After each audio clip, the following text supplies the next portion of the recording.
Employee. Employee itu karyawan. Karyawan itu adalah siapapun mereka yang bekerja kepada orang atau lembaga, gitu ya. Maka karyawan, perorangan atau lembaga, ya. Baik itu kerja di kantor, sebagai PNS, sebagai guru, bahkan kerja di perusahaan bonafit yang gajinya ratusan juta atau bahkan mungkin miliaran, kan ada profesional. Tapi dia tetap employee. Nah, kemudian ada self-employed. Self-employed itu seperti apa? Self-employed itu adalah orang yang bekerja kepada dirinya sendiri. Misalnya, saya punya warung bakso. Dan saya masih harus terlibat di warung saya. Melayani, kadang juga masih ngebantu bikin baksonya, ngeraciknya, dan sebagainya. Tanpa saya hadir di warung bakso, maka warung baksonya bisa bermasalah. Entah nanti sama anak buah laporannya masalah, keuangannya masalah gitu ya, atau pelayanannya jadi nggak bagus kepada konsumen dan sebagainya. Maka kesimpulannya adalah kuadran kiri, baik employee maupun self-employed adalah mereka-mereka yang menghasilkan uang dari satu proses menukarkan waktunya untuk mendapatkan uang. Jadi mereka dapat uang dengan menukarkan waktunya. Contoh karyawan, pergi dari rumah berangkat, masuk kantor jam 7, pulang jam 5. SOP-nya adalah mereka harus masuk jam 7, keluar jam 5. Dan sepanjang jam 7 sampai jam 5, mereka wajib ada di kantor mengerjakan tugas-tugas. Kalau mereka terlambat, nanti kena peringatan, kena SP, dan sebagainya. Bahkan mungkin pengurangan gaji dan sebagainya. Sehingga secara sederhana adalah employee atau karyawan, dia menukarkan waktunya kepada perusahaan tempat dia bekerja, sehingga nanti dia diberikan kompensasi berupa uang. Bisa dipahami ya? Nah, kalau self-employed, contoh tadi jualan bakso, jualan cilok, jualan somai, atau yang agak lebih lagi, dokter gigi, dokter praktek umum yang buka klinik sendiri, itu self-employed itu. Dia bekerja untuk usahanya dia sendiri. Nah, gitu.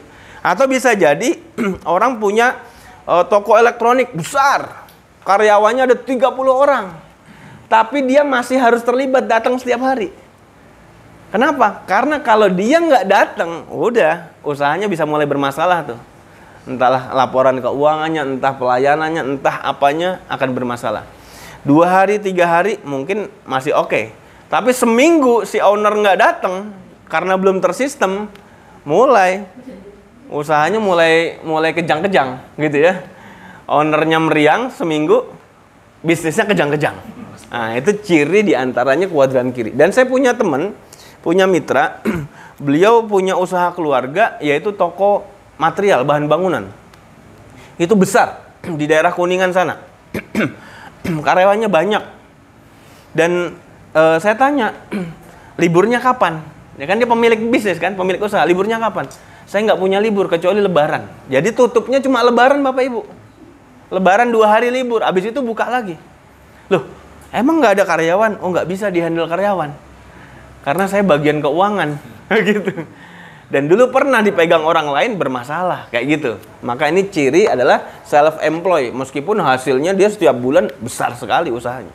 Tapi dia nggak punya waktu. Dia harus menukarkan waktunya untuk mendapatkan uang. Tapi berbeda dengan kuadran kanan nih. Ya, kuadran kanan adalah cirinya dia punya kebebasan waktu. Dan ujung-ujungnya adalah kebebasan uang, kebebasan finansial.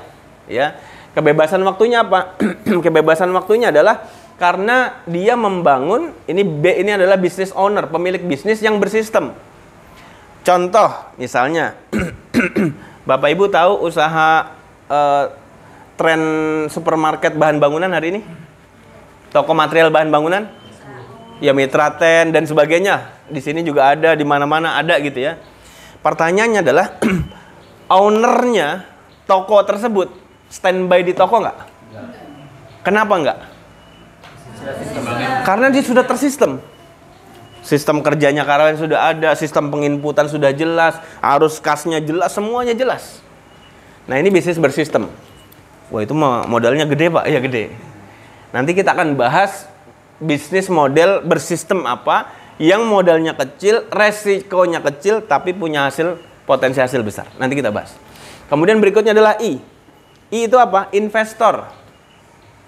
Investor adalah mereka, siapapun mereka yang punya uang. Uang dingin. Uang dingin ya. Ini harus saya perjelas, uang dingin. Uang dingin gimana Pak? Bukan uang hasil korupsi gitu, bukan gitu. Uang dingin adalah uang yang udah diem, nggak muter. Artinya untuk kebutuhan dia, gaya hidup dia, itu ada posnya sendiri. Ada uangnya sendiri. Tapi ini udah uang yang udah nggak dipakai apa-apa gitu loh. Kebutuhan dia, gaya hidup dia sudah tercukupi dan masih ada sisa uang. Nah, uang dingin inilah yang diinvestasikan ke bisnis. Apapun bisnisnya. Tapi perlu difahami bahwa ilmu tentang bisnis dan investasi itu beda. Gitu. Seorang investor, dia harus ngerti bisnis model apa yang akan dia masuki. Misalnya, Bapak Ibu punya uang nih, 10 miliar misalnya. Amin gitu. Kira-kira mau investasi apa? Coba saya mau tanya. Bingung kan? Bingung Pak, saya belum punya duitnya gitu. Punya duitnya juga bingung kalau belum punya ilmunya. Karena memang ada ilmu khusus gitu loh. Ada ilmunya khusus.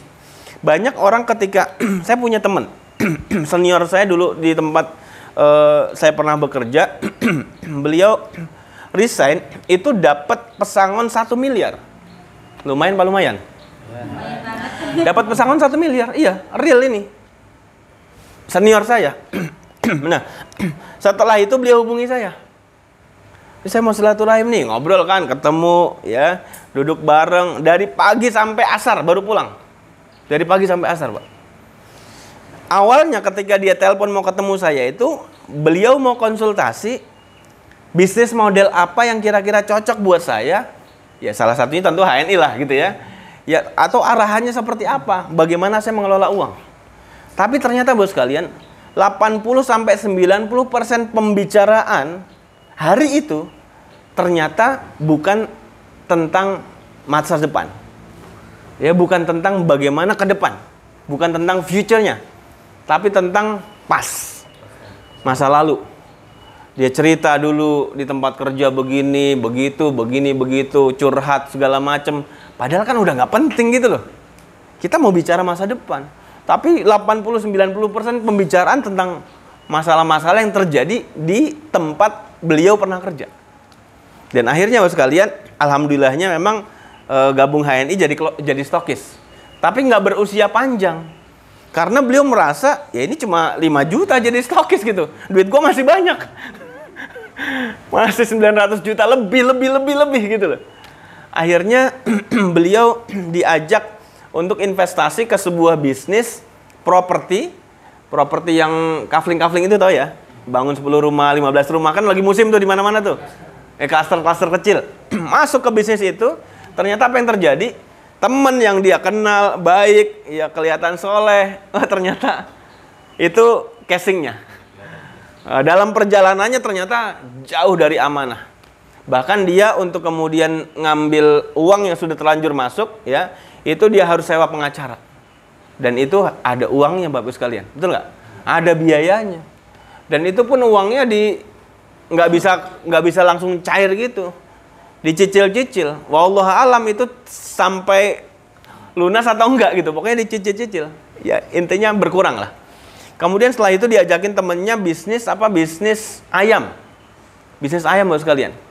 Ayam pedaging. Ya pembesaran ayam broiler. Di daerah Setu Bekasi sana. Ternyata sampai kemudian itu 5.000 ekor. Pas panen harganya jatuh sekali. Rugi berarti kan? Jual rugi. Ruginya rugi parah lah. Masih gagah, masih punya uang banyak. Nah, coba lagi lah gitu kan. Kita nggak boleh putus asa. Kita harus fight, harus berjuang. Semangat! Gitu. Coba lagi, duitnya masih banyak sekalian. Yang kedua kalinya sama. Pas panen harganya jatuh. Loh, bisnis ayam itu Bapak Ibu, itu sudah mafia semua. Sudah jejaring yang existing. Orang baru sekuat apapun modalnya itu akan dihabisi, gitu aja. Judulnya kayak gitu. Akhirnya setelah ayam gagal, turun lagi tuh. Tadi agak gagah kan, agak kecilan dikit. Kecil lagi, puyuh Bapak sekalian. Usaha burung puyuh di rumah. Ada sekitar 300-an ekor burung puyuh.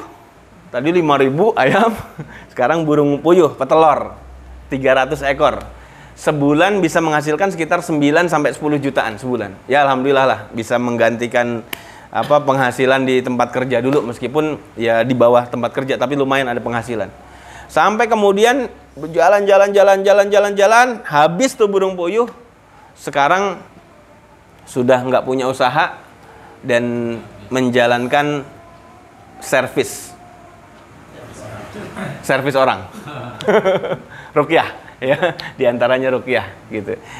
Bapak Ibu sekalian, ketika seorang punya uang besar sekalipun, kalau kemudian nggak punya ilmunya, dia nggak punya ilmu bisnis, nggak punya ilmu investasi, maka uang itu akan habis.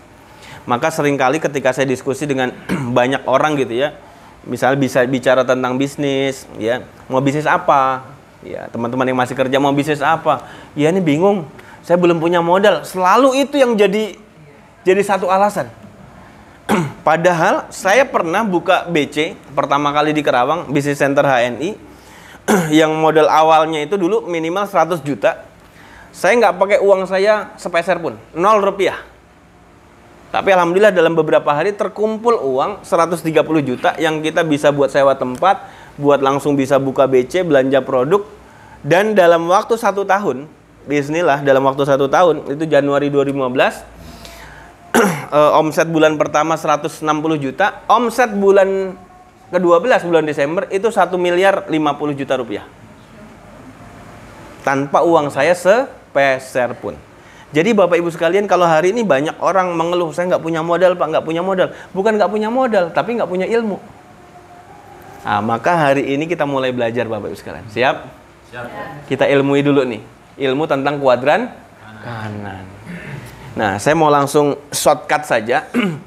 Bisnis model apa aja sih yang ada di kuadran kanan yang memungkinkan bagi kita bisa masuk? Yang pertama adalah bisnis korporasi bersistem besar. Tapi ini kayaknya nggak mungkin masuk deh Bapak Ibu. Iya. Contoh apa? Contoh modelnya apa? Toyota korporasi. Bisnis besar bersistem. Cabangnya ada di seluruh dunia. Di Amerika ada, di Eropa ada, di Timur Tengah ada, di Asia Tenggara ada, dan di mana-mana ada. Betul nggak? Kayaknya nggak mungkin masuk ya. Kita nggak punya ilmu tuh. Nggak punya ilmu manajemen, nggak punya ilmu keuangan, nggak ngerti accounting, nggak ngerti marketing, nggak ngerti teknik, nggak punya akses modal, nggak punya ilmu manajemen, nggak punya leadership yang memadai. Betul nggak? Jangan ngimpi. Udah. Kan katanya, kata para motivator Pak, mimpi itu yang besar. Iya tapi sesuai juga gitu loh. Sesuai. Kalau kita nggak punya ya nggak mungkin lah. Jangan masuk ke sana. Terus yang kedua adalah selain kita nggak punya ilmu, yang kedua udah tua Bapak sekalian.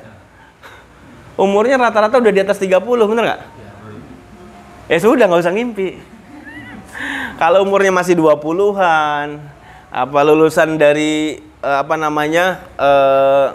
universitas bisnis gitu kan, ngerti tentang ini itu segala macam, silahkan masuk gitu. Tapi kalau enggak, jangan gitu. Maka yang pertama cancel. Yang kedua adalah bisnis franchise. Bisnis franchise. Masuk lihat belakang aja lah. Yang laris juga seperti McDonald, tapi modalnya nggak sebesar McDonald. Apa? Indomaret, Alfamart. 2 miliar lah kurang lebih. Sudah punya 2 miliar ya? Belum. Ya udah jangan dipikirin. Ntar stres malahan. Skip aja dulu. Ntar kalau udah punya 2 miliar boleh masuk ke sana. Ya, jangan-jangan pas udah punya 2 miliar syarat dia naik jadi 3 miliar. Gitu ya. Nah, franchise yang kecil-kecilan seperti franchise yang gerobak-gerobak, minuman boba-boba, ayam goreng, jangan masuk. Itu bukan franchise yang direkomendasikan. Kenapa? Karena bukan bisnis kuadran kanan. Rata-rata yang saya amati, mereka jualan franchise yang gerobak-gerobakan itu, akhirnya orang yang investasi mau jadi investor ke bisnis franchise, dia masih ngurusin gerobak, ngurusin ayam, ngurusin goreng, karyawan nggak masuk dia bingung, kayak gitu, betul nggak? Iya.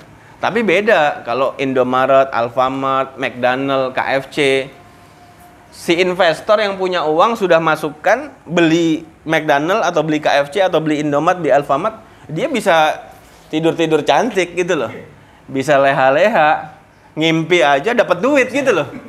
Ngiler aja dapat duit Bapak Ibu. Tapi kalau yang model franchise gerobak-gerobak, ayam goreng, model boba-boba dan sebagainya, jangan masuk Bapak Ibu. Kenapa? Karena terlalu banyak masalah dan itu bukan kuadran kanan. Judulnya doang franchise. Padahal dia adalah self-employed. Anda akan tetap pusing ngurusinya. Gitu. Nah itu dua model sudah ya. Yang ketiga, pilihan terakhir. Pilihan terakhir insya Allah kita bisa ya. Yaitu adalah Business Network Marketing atau MLM. Dan HNI adalah MLM Syariah ya. Halal Network Internasional. Ini pilihan terakhir Bapak Ibu ya. Kenapa bisnis MLM? Karena bisnis MLM adalah bisnis franchise yang sifatnya personal. Iya. Kita seperti Indomaret, seperti Alfamart, seperti McDonald's, seperti KFC. Tapi sifatnya personal Bapak Ibu. Ada cantolan perusahaannya itu HNI, tapi personal. Kita bisa memfranchise-kan hak bisnis kita kepada orang lain. Dengan cara apa? Gabung, daftar sebagai agen atau sebagai member. Yaitu dengan biaya berapa? 30.000 saja atau 10.000 bahkan. Gitu ya. Terus kemudian cara kerja bisnisnya gimana? Mudah, swakonsumsi. Kita hanya memulai dari diri kita, yaitu pakai produknya, konsumsi produknya. Lalu kemudian kita ceritakan produk-produk yang kita pakai, yang kita konsumsi kepada orang lain. Dan orang lain kita ajak untuk gabung, untuk konsumsi seperti kita, dan mulai membangun jejaring atau cabang. Franchise dari hak bisnis kita. Bisa difahami sampai sini? Tapi kan kecil Pak hasilnya, nggak seperti Indomaret, nggak seperti Alfamart. Iya di awal kecil Bapak Ibu. Saya mau tanya nih, bisnis Alfamart, Indomaret menggiurkan nggak? Kalau Bapak Ibu punya uang 2 miliar, menggiurkan nggak? Pengen masuk nggak? Pengen masuk loh sekalian. Menarik, karena kita udah nggak usah ngurusin, nggak ngapa-ngapain, kita dapat hasil. Tapi pertanyaan berikutnya adalah, ada nggak toko Alfamart atau Indomaret yang tutup? Ada ya? Meskipun tidak seperti 212 yang nggak usia panjang udah tutup gitu loh. Nggak usah dibahas itu. Tapi ada Alfamart, ada Indomaret yang juga tutup. Nah saya pernah tanya Bapak Ibu, berapa waktu lalu sebelum seperti sekarang ya, memang ledakan penduduk juga luar biasa dan kebijakan Indomaret, Alfamart untuk membuka di tempat-tempat yang radiusnya sekarang mulai deket-deketan gitu ya. Sehingga menyebabkan ya tentunya pencapaian omsetnya nggak seperti dulu. Dulu ada salah satu mitra saya itu pemilik 5 atau 6 outlet Indomaret. Satu outletnya yang dia di tempat-tempat strategis cukup ramai, itu hasilnya per bulan bersih itu sekitar 30 juta. Kalau dia punya 6 berarti berapa? 180 juta. Itu setara kurang lebih penghasilan posisi top leader HNI Emerald. Gitu. Dan nggak ada resikonya jadi Emerald. Kalau Indomaret masih ada resikonya. Tapi hari ini Bapak Ibu, saya pernah tanya ke mitra saya yang pernah jadi kepala toko salah satu toko Indomaret di Bekasi. Ya, dia cerita tentang omsetnya, cerita tentang estimasi penghasilan dari satu toko. Ternyata estimasinya di era sekarang, era kekinian dengan semakin dekat-dekatnya Indomaret dan Alfamart di mana-mana gitu ya. Bahkan di satu perumahan bisa jadi ada 2 gitu ya. Kalau dulu kan satu perumahan paling 1. Sekarang bisa jadi Indomaret ada 2. Bahkan bisa lebih dari 2. Perumahan sebelah udah dekat ada lagi gitu. Nah, maka Bapak Ibu sekalian, hari ini profit per bulan bersihnya itu antara 15 sampai 20 juta. Nggak bisa 30 juta lagi ternyata. Nah, gitu. Makin terbagi, makin terkoreksi. Karena persaingannya makin banyak, makin deket gitu. Nah ini yang cukup menarik ya, menjadi bahasan kita.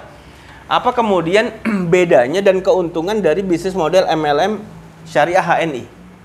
Nah, bisnis model MLM adalah satu bisnis model, Bapak Ibu sekalian, yang memungkinkan siapapun dengan modal seminim apapun. Yang penting dia punya karakter, ya. karakter mampu, kemudian punya attitude atau sikap yang baik, attitude, tambah kemudian belief atau keyakinan. Nah, karakter mampu itu yang pertama adalah mau, punya kemauan, kemudian antusias, ini mengulas sedikit lah ya, kemudian mandiri, kemudian positif, berpikirnya positif, kemudian ulet atau tekun. Nah, yang pertama adalah dia punya kemauan dan antusias. Kenapa punya kemauan? Karena dia paham bahwa yang namanya bisnis, kalau diseriusin, maka hasilnya luar biasa. Maka dia mulai punya kemauan untuk berhasil. Sekaligus punya kemauan untuk mulai menjalani prosesnya. Gitu sekalian. Arahan-arahan mentor seperti apa dijalankan. Lalu kemudian mulai secara mandiri melakukan apa-apa yang diarahkan mentor. Dan senantiasa berpikir positif dan ulet atau gigih. Lalu punya attitude yang positif dan punya keyakinan yang dia jaga kuat. Ya, karena Allah selalu sesuai prasangka hamba kepadanya. Nah, saya akan ringkas ya, singkat aja. Berikutnya Bapak Ibu, ada 3 paradigma sukses.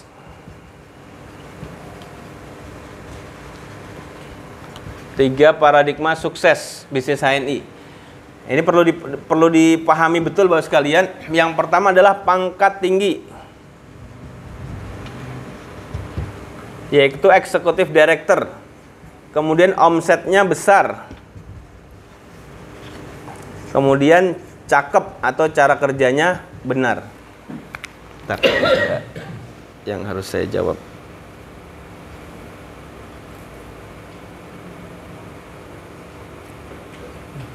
Para mentornya aja ya.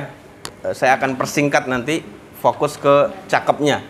Jadi yang pertama adalah pangkatnya harus tinggi, yaitu eksekutif director. Kalau baru gabung itu masih mitra biasa, ya, mitra biasa. Nanti naik pangkat lagi manajer, nanti senior manager, nanti eksekutif manager, nanti director, senior director sampai eksekutif director. Itu banyak amat Pak. Ya nanti sharing sama mentornya ya, lebih detailnya biar lebih enak di kelas kecil. 1, 2 orang, 3 orang, 4 orang lebih enak, ya.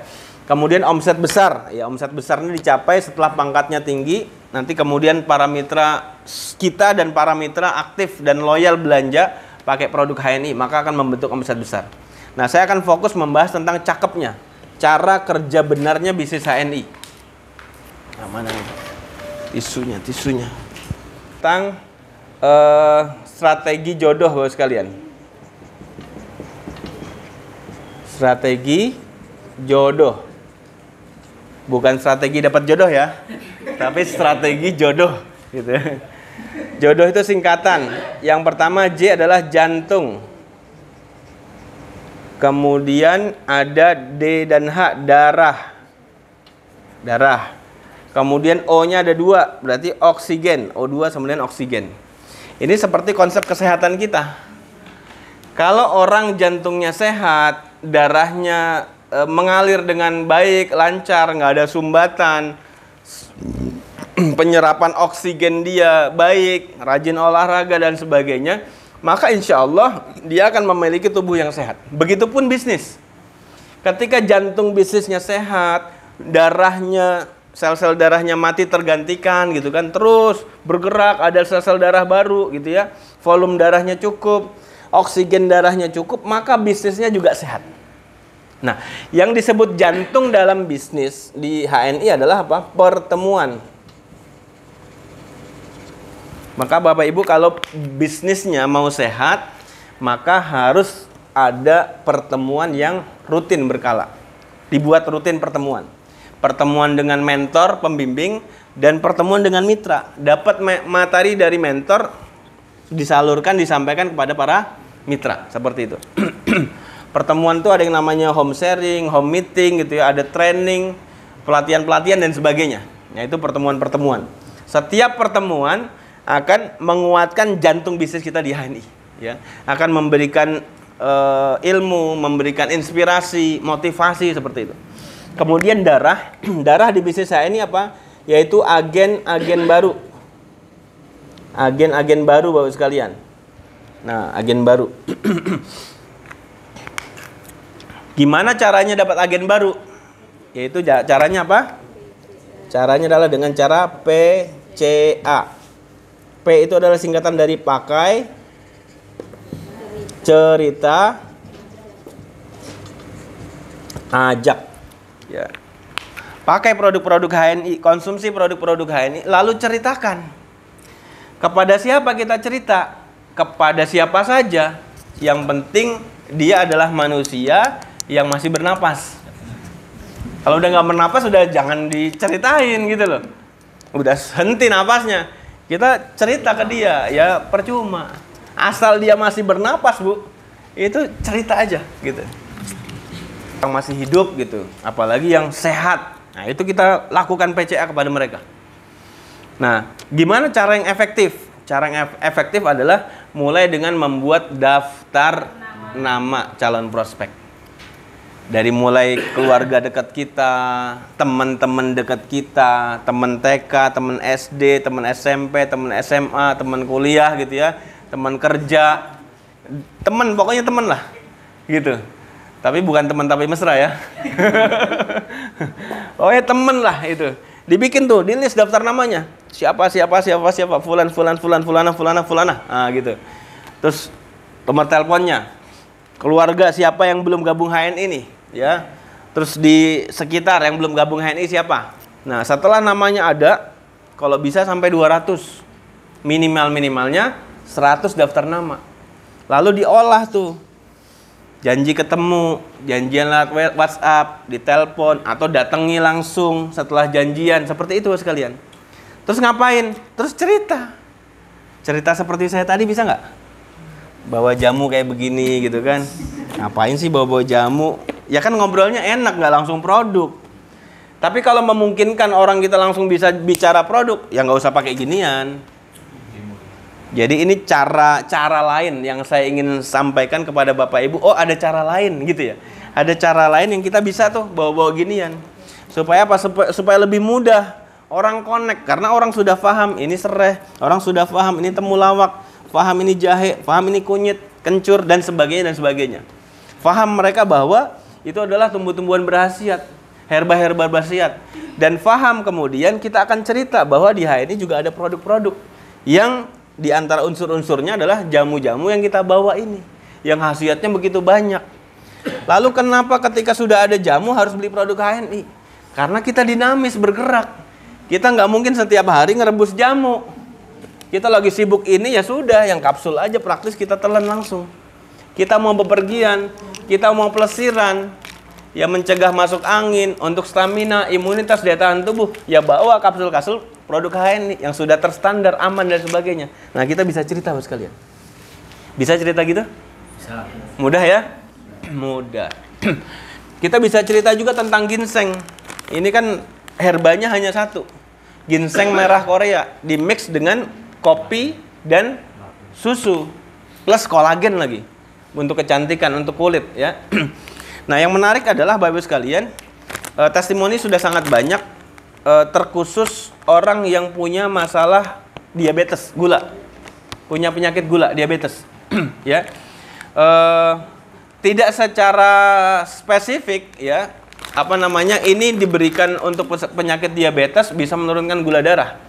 Tapi ternyata orang yang diabetes diberikan Hania Relco Ginseng HNI ini, rutin dia konsumsi, gula darahnya mulai turun dan stabil. Dan itu ada beberapa yang kemudian cerita, oh ya alhamdulillah gula darah saya stabil sekarang gitu, nggak kemudian naik seperti itu, dia stabil. Ya karena ini nggak pakai gula, ini pakai stevia, dan memang ginseng merah itu diantara fungsinya, khasiatnya adalah menstabilkan gula darah dengan memperbaiki kinerja organ pankreas, kayak gitu.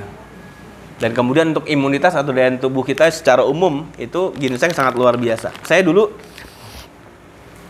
pernah naik gunung ke Pangrango, Bapak Ibu. Pangrango.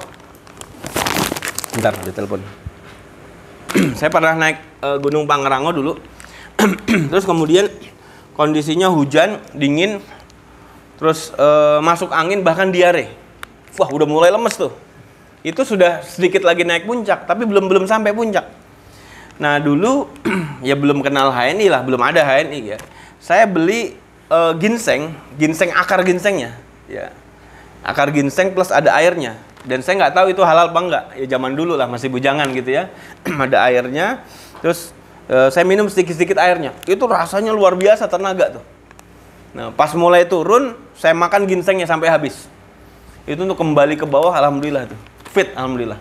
Padahal kondisi udah diare, masuk angin, buang-buang air, udah moncor aja tuh dah. Itu biasanya bahaya, bisa dehidrasi ya, fatal. Alhamdulillah ginseng ini sangat membantu. Cuma ya pas sekarang saya dengar proses yang seperti tadi, ginseng seperti tadi, ada kemungkinan nggak halal. Ada kemungkinan nggak halal. Karena biasanya ada campuran arak. Tapi saya nggak tahu dulu dan belum belajar juga tentang konsep halal haram seperti ketika sudah gabung HNI hari ini. Seperti itu. Enak banget. Enak banget. Nah sekarang kita sudah punya kopi ginseng, insya Allah ya. Kalau Bapak Ibu sedang kondisi misalnya lelah sekali habis perjalanan atau apa, kopi ginseng ini ambil 2 saset, dibikin langsung 2 saset, tambahkan sedikit garam bukit, ya. Tambahkan sedikit garam bukit. Kalau saya senangnya tambahkan sari kurma. Karena kan manisnya kurang. Terus kurma ini buat menambahkan energi, vitalitas. Biasanya habis itu minum, istirahat, bangun udah enak seger lagi, insyaallah. Ini ginseng ya.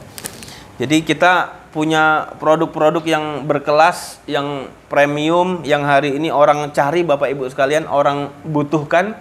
Tinggal kita mau buka mulut. Gitu. Ayo gabung HNI, ayo pakai produk HNI, gitu sekalian. Atau jari-jari kita, ayo gabung HNI, ayo pakai produk HNI, kayak gitu sekalian. Bisa Bapak Bu? Bisa ya? Sesederhana itu, yes, sesederhana itu. Nah, berikutnya, kalau sudah PCA, maka akan ada orang-orang yang bergabung jadi mitra kita. 1 orang, 2 orang, 3 orang, 10 orang, 20 orang, ya. Ya minimal 100 orang lah. Karena dari 100 orang nanti Bapak Ibu biasanya ada setidaknya 1 orang tuh yang akan aktif, ya. Tapi jangan berharap bahwa 100 itu saya udah ngerekrut 100 Pak. Kok belum omsetnya belum kelihatan, bonusnya belum gede, ya baru belum 100. Dari 100 aja yang potensi 1 loh. Yang potensi 1. Maka kalau kita mau berkembang bertemu Bapak Ibu, maka jangan berhenti. Terus PCA. Dapat 100, nanti 100 kedua, 100 ketiga, sampai 100 ke 10 kita punya 1000 mitra. Nah itu mulai muncul tuh, kelihatan tuh bibit-bibitnya, potensi-potensi mitra yang akan bertumbuh dan berkembang. Seperti itu.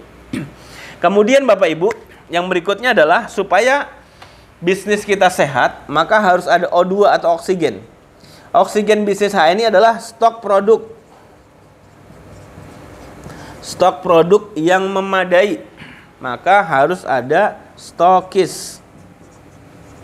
Dari mulai agen stok, kemudian distributor center, agensi center, sampai bisnis center. Di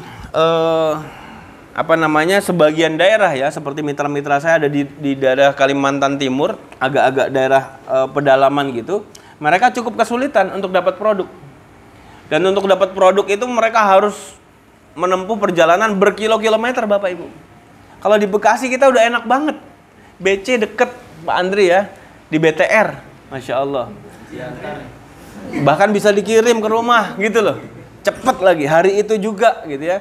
Kemudian AC, agensi center, distributor center, menjamur di mana-mana ada. Stokis-stokis juga ada di mana-mana. Nah yang jadi PR adalah stok produknya harus terstandar, mulai terstandar. Ya stokis 5 juta, ya minimalnya 3 juta ada deh. Jangan sampai kemudian stokis statusnya produknya cuman ada redangin 1, pasta gigi 1, cuma ada kopi 1 gitu kan, sayang sekali gitu loh. Koleksi. Harus mulai ada ya, harus mulai ada ya. Minimal ya 3 juta, nanti disehatkan lagi sampai 5 juta. DC juga demikian ya. Maka Bapak Ibu sekalian yang kemudian belum jadi stokis sudah jadi agen, ayo buka stokis. Buka gudang halal martnya. Stokis itu gudang halal mart. Supaya apa? Supaya kita nanti penetrasi pasar ketika PCA stoknya udah ada. Nggak usah belanja dulu ke BC karena kita sudah punya stok. Produk apa yang mau kita deliverykan, mau kita ceritakan adalah produk yang memang ada di gudang kita, di halal mart kita. Oh, yang ada di saya lagi banyak nih kopi ginseng. Yang ada lagi banyak Harumi sama Magavit sama Terus On. Ya udah bawa beginian, gitu caranya. Bawa produk-produknya gitu. Ntar kalau ini dibeli nggak apa-apa, ya nggak apa-apa dibeli. Nanti ini dibeli juga gitu. Bisa dipahami Bapak Ibu?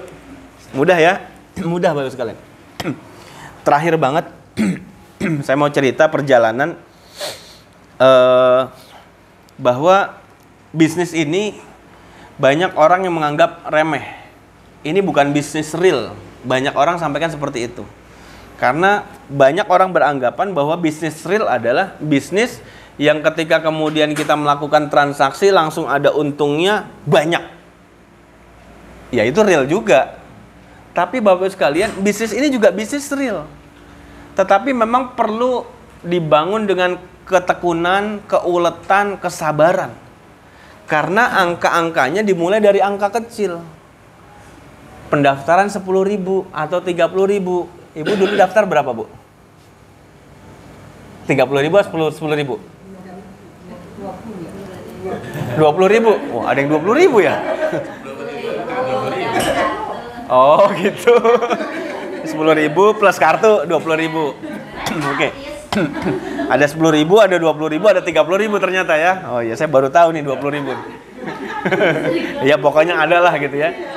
Nah, karena memang kelihatannya kecil, maka dianggap sebagai bisnis kecil. Tapi hari ini Bapak Ibu, Masya Allah ya, yang hadir di sini para LED, Pak Rindioko ya, beliau dulu seorang karyawan swasta di sebuah perusahaan swasta asing Pak Yoko ya, Jepang ya, perusahaan Jepang, dan beliau punya posisi cukup strategis, bahkan karirnya juga sangat bagus. Bahkan ketika beliau mengajukan resign, itu sama perusahaannya dihalangi. Jangan resign. Kamu pengen naik gaji, naikin gajinya. Bilang dong. Nah, kita mau keluar, dia mau naikin gaji. Kenapa nggak dari dulu naikin gaji kan gitu?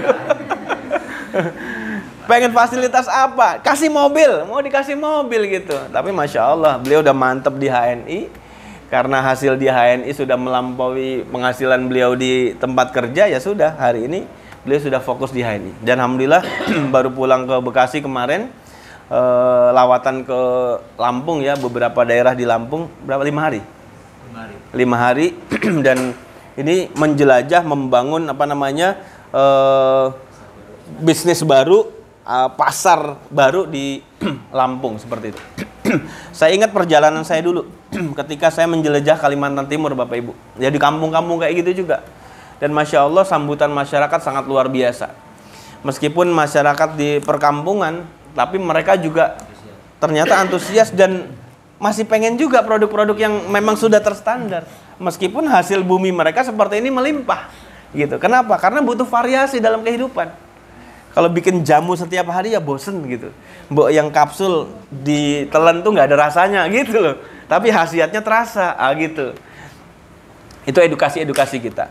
Dan Alhamdulillah ada Pak Ahmad Fatoni yang juga dulu pabrikers juga, kerja di sebuah perusahaan asing Jepang, perusahaan besar, perusahaan Bonafit, tapi kemudian memutuskan untuk resign dan fokus totalitas di HNI.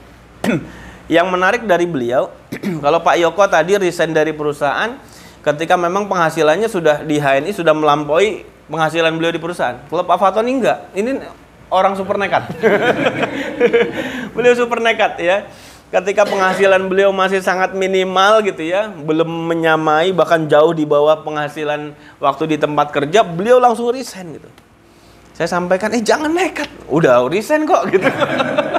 Kita cegah udah nggak bisa karena udah di luar seperti itu.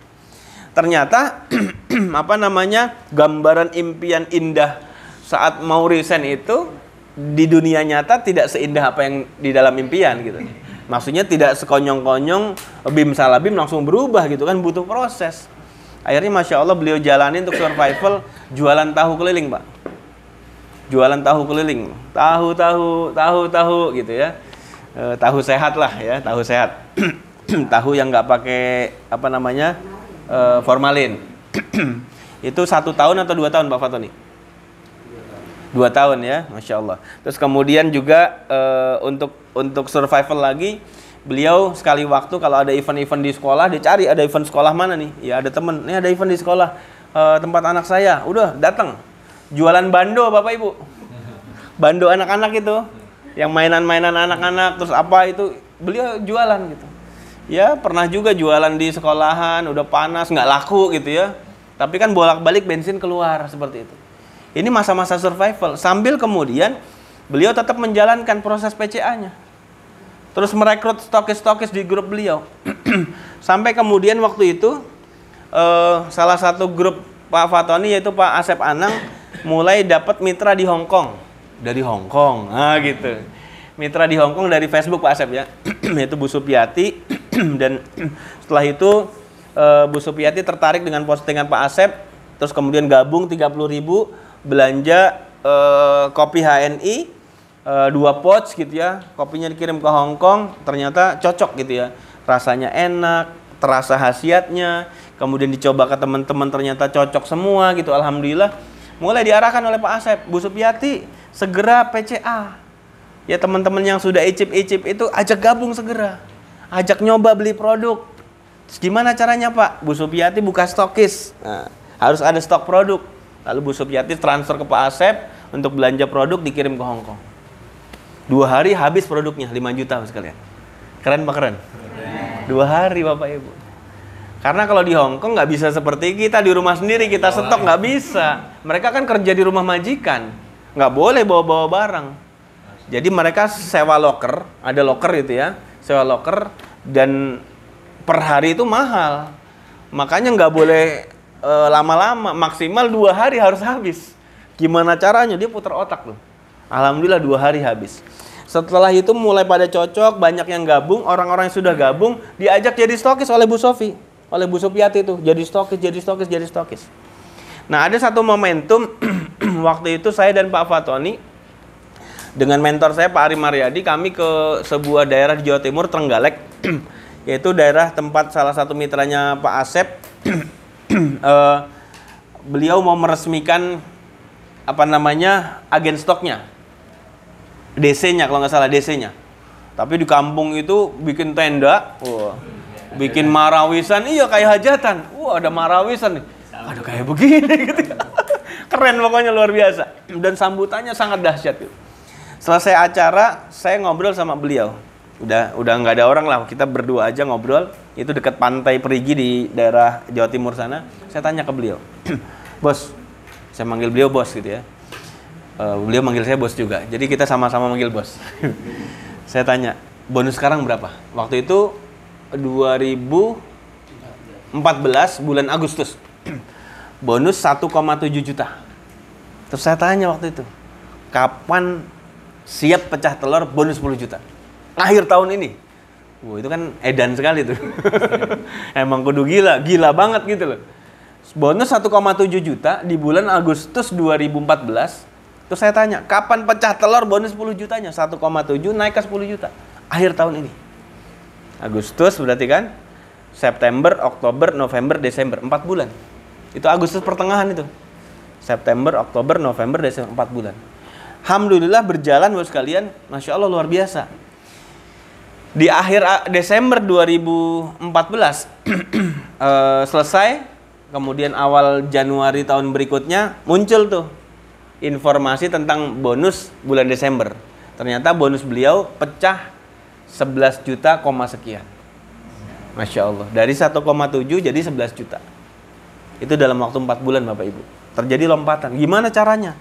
Ya Allah yang punya cara. Yakin aja, beliau gerak aja PCA, closing stokis. Dan waktu itu salah satu wasilahnya adalah mitra di jalur Pak Asep di Hong Kong itu panen stokis. dalam waktu 4 bulan. Ada ratusan orang yang daftar jadi stokis. Luar biasa. Sampai omsetnya wus, luar biasa. Terjadi tsunami omset. Kayak gitu sekalian. Dan kalau mungkin hari ini beliau ditanya berapa penghasilan per bulan, ya sudah lebih dari 20 kali lipat tempat kerja beliau dulu. Kalau secara tampilan nggak kelihatan Bapak Ibu, tapi rekeningnya kelihatan Bapak Ibu. Dan alhamdulillah wasilah HNI ini Tahadus bin Nikmah ya beliau bisa mengakuisisi banyak tanah Bapak sekalian. Tuan tanah beliau. Tuan Takur. Alhamdulillah. Oh, udah nggak jual bando Pak. Kalau ada bando dibagi-bagi buat hadiah.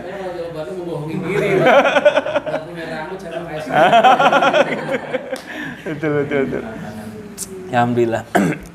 Dan satu lagi adalah Pak Andri. Ya saya manggil beliau super coach karena emang kalau ngisi itu wah luar biasa energik ya. Coach Andri ini beliau asli Banten ya. Kemudian hijrah ke Bekasi dan gabung di HNI. Beliau dulu pernah merintis usaha macam-macam. Ada usaha fotokopi bangkrut, bikin pabrik abon ikan tuna. Alhamdulillah masih pakai alhamdulillah bangkrut juga Pak.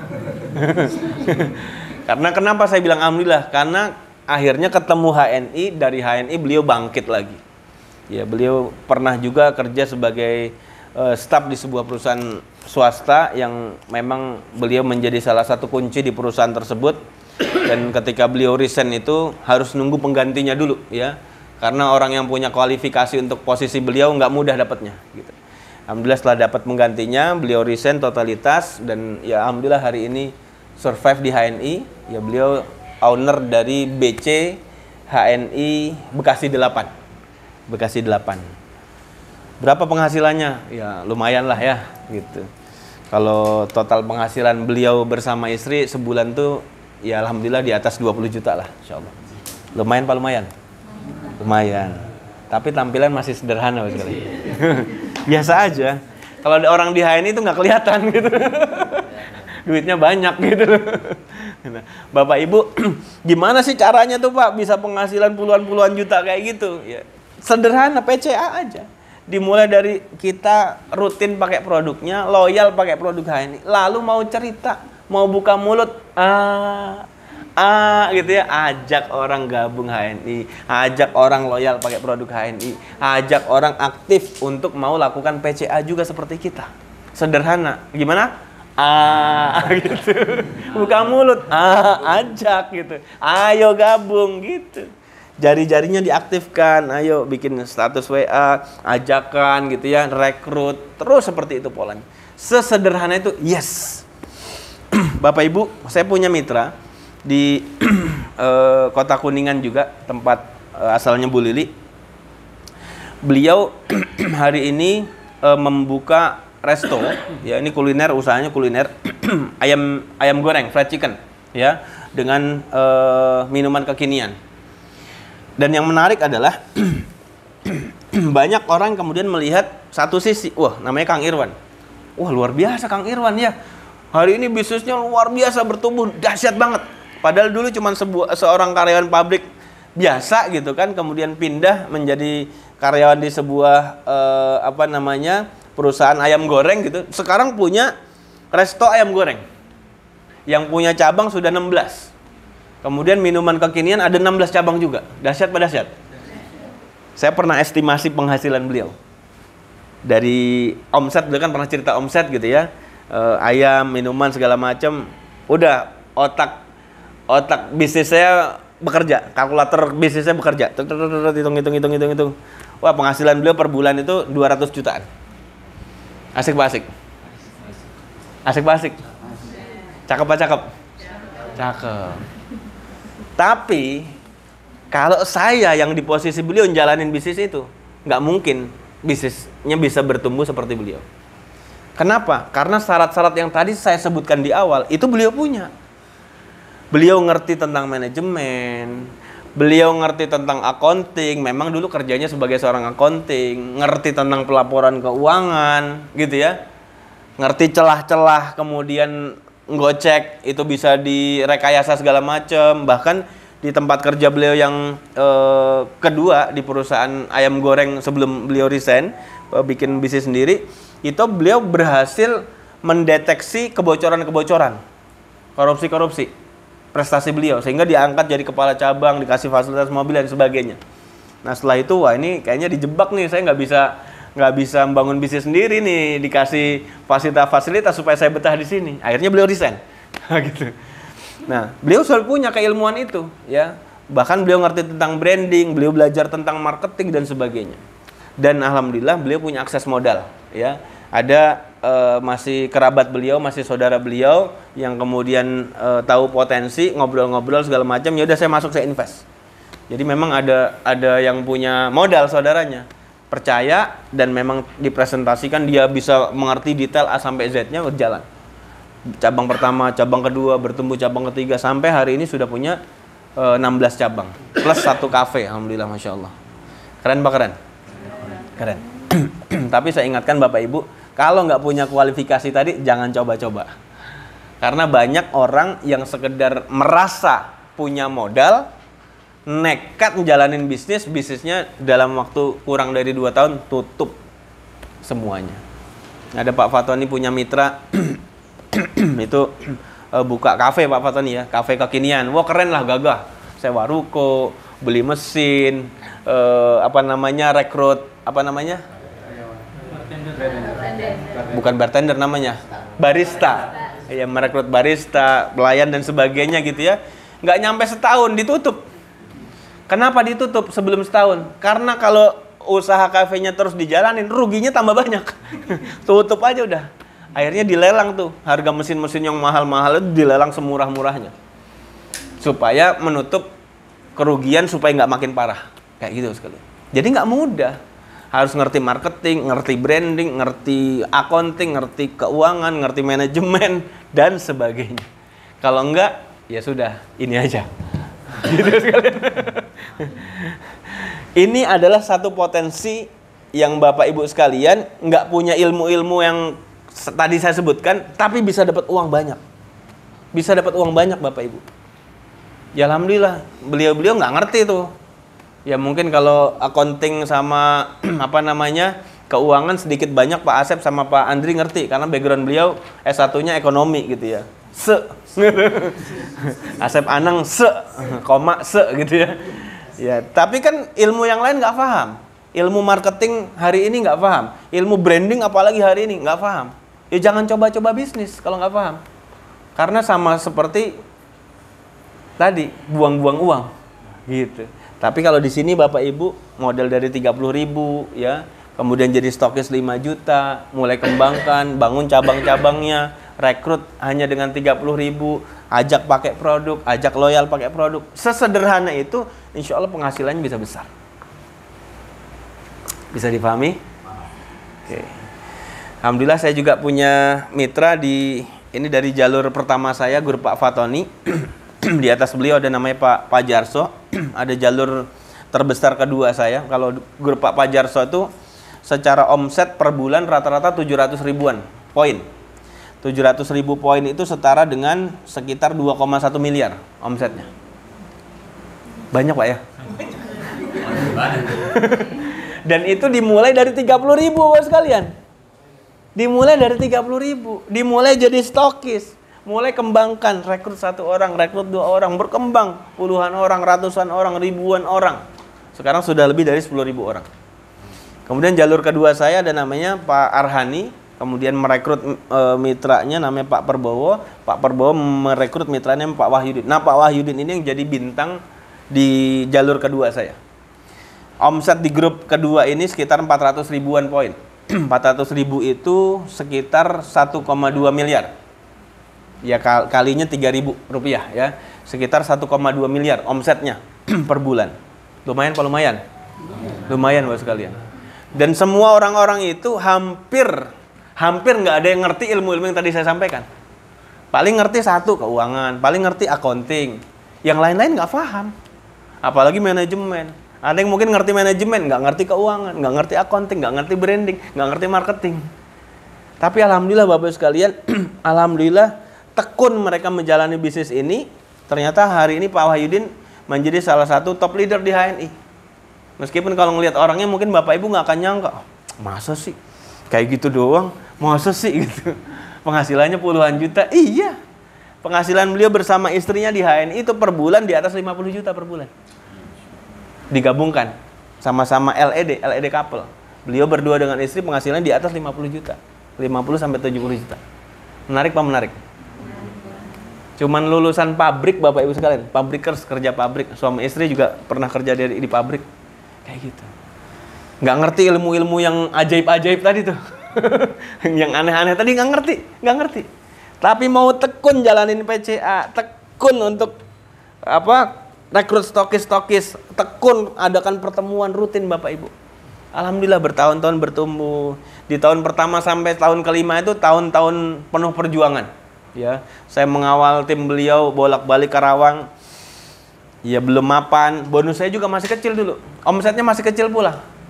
Omset grup beliau ya dimulai baru gabung kan ya belum ada omset lah, baru gabung nyoba-nyoba produk kecil sekali. Sampai kemudian tahun kelima omsetnya itu baru sekitar 90 sampai 100 juta satu bulan. Masih kecil. Tahun kelima loh, tahun kelima. Tapi di tahun ke-6, Masya Allah, lompatannya luar biasa, Bapak sekalian. Lompatannya di tahun ke-6 itu bisa dalam satu bulan sampai sekitar 600 juta. Naik sedikit-sedikit sampai sekarang stabil. Asik apa asik? Gimana caranya? PCA.